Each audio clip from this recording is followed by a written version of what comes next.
Was I the sanest version of myself in law school? No.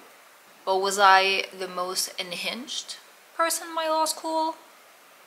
Absolutely not. Hello everyone, I hope you're well. In the next couple of weeks, I'm gonna get to give a few talks to law students here in Montreal, and whenever I prepare for these kinds of events, it always makes me think of how I experienced law school and what I learned from it. So here are a few tips and tricks that I personally applied in law school, and that allowed me to survive law school, stay sane, or at least as sane as I could possibly be at the time. If you're new here, hi, my name is Aisha. I'm a lawyer and entrepreneur based in Montreal, Canada, and I make videos about legal information, going to law school, entrepreneurship, becoming a lawyer, and a variety of other topics. So my very first tip to survive law school is to try to maintain any habits or hobbies that you used to have before law school. Law students have a tendency to just put aside everything that isn't law related in their life to focus on, going to law school, doing law related extracurriculars, etc. And there is absolutely nothing good that can come from that, and here is why. One, you are someone outside of law school. Law school does not define you. To be honest, it's a lot easier to cope with the maybe less glorious portions of law school if you have other things going on for you in your life. Two, you can spend your days studying. Maybe you'll be able to do that for a few days, a few weeks, but eventually you will burn out. Taking the time to do things that aren't law school related and that are good for your physical health and that are good for your mental health is just going to help you focus and be more productive once it is actually time to study. So whatever it is that you enjoy doing before going to law school and that helps you stay sane and that helps you stay healthy, keep doing it. For me, it was going to yoga. I would go once a week, I would go in the mornings, but it can be anything really. Regardless of what it is, just make it a point to actually stick to your good habits and to your hobbies. My second tip is to find a schedule that actually works for you. So it's going to be a little more complicated to follow this tip in your first year of law school just because you have less control over the way that your schedule is built. But nonetheless, try to figure out within the constraints of your schedule a schedule that works for you. And this is really important because we're all different people. Some people are early risers, I'm an early riser. Some people prefer studying at night. Some people like to take a nap halfway through the day. And all of those things are okay. But it truly is crucial to accept how your body works, accept when you're the most productive, and try to shape your law school experience around that. For instance, I always tried as much as I possibly could to take morning classes. I did that in law school, and I also did that when I was studying for the bar exam. So I would go to class in the morning, I would then go home, I would eat, I would nap, and then I would start studying again for the rest of the day. That was a schedule that made sense for me, and that allowed me not to burn out when I was in law school, or at least not too much. I actually made a video about how to build your law school schedule, and I will link to it up here and also in the description down below. As I said, you're not going to be able to study all day, and it's useless to do so anyways. Law school is going to be a lot easier for you if you just accept that and build a schedule that works for you. And then you can actually use that non-productive time to maintain good habits, to have some hobbies, as I mentioned in my first tip. My third tip, and this might sound a little weird, is to actually use your brain for things that aren't law school related. And I'll explain. I realized at one point in law school that every time that I was doing something that required significant brain power, it was law school related. So I would either be in class, I would be studying, I would be writing papers, writing for the law school newspaper, working on extracurriculars, law-related extracurriculars, but every time that I was doing something that required me to think a lot, it was law school related. And I personally love to read, and I realized that the only times that I was reading, it was for law school. And that is an issue for multiple reasons. You want to continue developing your mental capacities in other areas than just the law.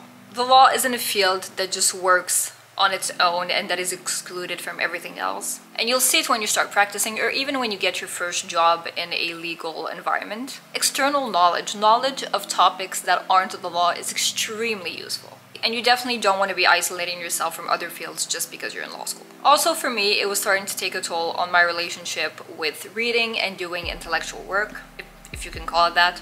I started viewing things that I used to love, like reading, as a chore. Because every time that I was doing it, it was for law school. And at one point, honestly, I couldn't take it anymore. And so when I realized that, I started researching again topics that I was interested in. I started reading again, fiction, non-fiction. And I didn't have a lot of time to do it, but whenever I did, One, it allowed me to disconnect, and so that made me feel a lot better. And also, it made me feel less guilty because I felt like I was still doing something productive with my time. If you're looking to optimize whatever little time you have to read on a certain topic, an app that I suggest looking into is Shortform. I started using it a few weeks ago because I still struggle with that guilt and also time here and there. And I absolutely love it. Shortform produces like really high quality and very complete guides to nonfiction books, kind of like Blinkist, but in a more thorough way. So the guides include summaries where they cover key ideas of the book, and there's usually some commentary and analysis on their part.